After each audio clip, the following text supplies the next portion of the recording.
Halo, selamat malam pemirsa. Kabar hari ini kembali hadir merangkum berbagai peristiwa yang terjadi sepanjang hari ini.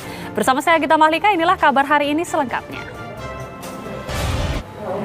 Kita awali dari informasi pertama. Pemirsa, Pengadilan Negeri Jakarta Pusat memerintahkan Komisi Pemilihan Umum atau KPU untuk menunda tahapan pemilu 2024 hingga 2025.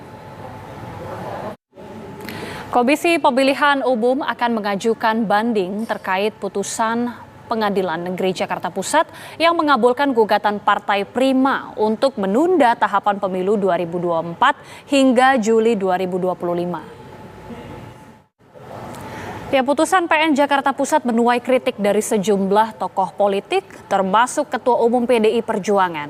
Menurut Mega, berpolitik juga wajib menjunjung tinggi konstitusi dan perundangan. Komentar serupa juga dilontarkan oleh Menteri Koordinator Bidang Hukum dan Keamanan Mahfud MD. Mahfud mengajak KPU untuk banding atas putusan tersebut. Sementara itu, pemirsa, menurut pakar hukum tata negara Yusril Iza Mahendra, Majelis Hakim keliru memutus perkara ini. Pemirsa, beberapa hari lalu viral seorang pria asal India yang terbang jauh-jauh ke Wajo hendak melamar kekasihnya, namun ditolak meski sudah mengirimkan Pemirsa, terbang jauh dari India ke Wajo untuk melamar sang kekasih. Seorang pria asal India harus menelan kenyataan pahit. Lamarannya ditolak oleh orang tua sang kekasih. Ia pun meminta polisi untuk mempertemukannya dengan pujaan hatinya.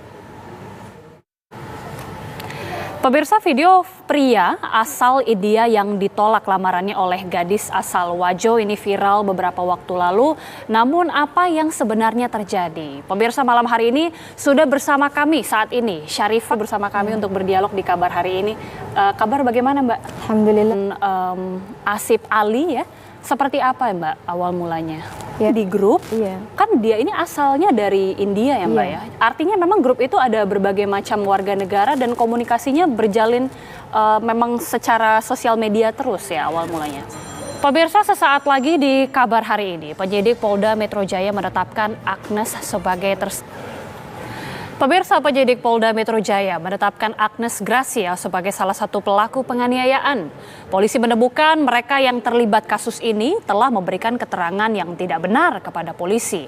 Polisi juga kemudian mengubah pasal yang dijeratkan kepada dua tersangka, Mario Dandi dan Shane Lucas, menjadi pasal yang lebih berat. Kuasa hukum David Ozora, korban penganiayaan anak mantan pejabat pajak, memberikan tanggapan terkait status AG yang diduga mengadu ke tersangka Mario Dandi. Sementara itu, tim advokat LBH Ansor Syahwan Arey menyiapkan bukti mahkota sebagai senjata dalam pembuktian keterlibatan AG. Pejabat pajak Eselon 3 Kementerian Keuangan Rafael Alun Trisambodo telah memenuhi pemeriksaan di Komisi Pemberantasan Korupsi atas kepemilikan harta jumbo 56 miliar rupiah lebih. KPK bersama Kementerian Keuangan mengungkap bahwa sejumlah kendaraan mewah Rafael bukan atas nama dirinya. Menko Polhukam Mahfud MD meminta soal kekayaan 56,1 miliar rupiah yang dimiliki mantan pegawai pajak Eselon 3 Rafael Alun Trisambodo diusut tuntas. Dijelaskan Mahfud, indikasi tindak pidana pencucian uang oleh Rafael diduga telah terjadi sejak 10 tahun lalu. Berdasarkan informasi dari PPATK, kecurigaan itu sudah dilaporkan ke KPK dan saat ini sedang diproses. Sejumlah informasi penting lainnya masih akan kami hadirkan usai jeda. Tetaplah bersama kami di kabar hari ini.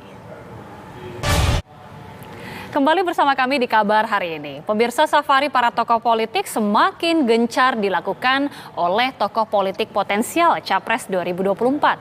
Elit partai politik kini semakin rutin menjalin silaturahmi dengan partai politik lain. Beragam cara dilakukan para pendukung untuk memperkenalkan bakal calon presiden pada masyarakat. Apalagi pemilu presiden kurang dari setahun lagi.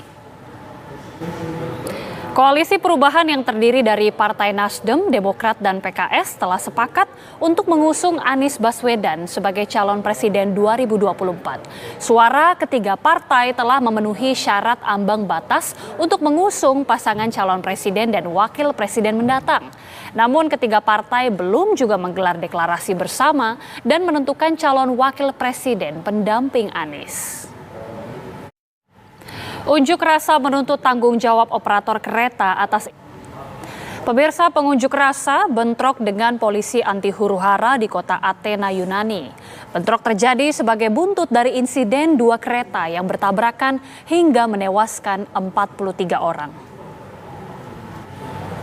Pemirsa, informasi tadi sekaligus menutup perjumpaan kita di Kabar hari ini. Dan sesaat lagi Anda dapat menyaksikan program Kabar Arena Malam bersama Kak Rasyam. Mewakili kru bertugas, saya Gita Mahlika mengucapkan terima kasih. Selamat malam, sampai jumpa.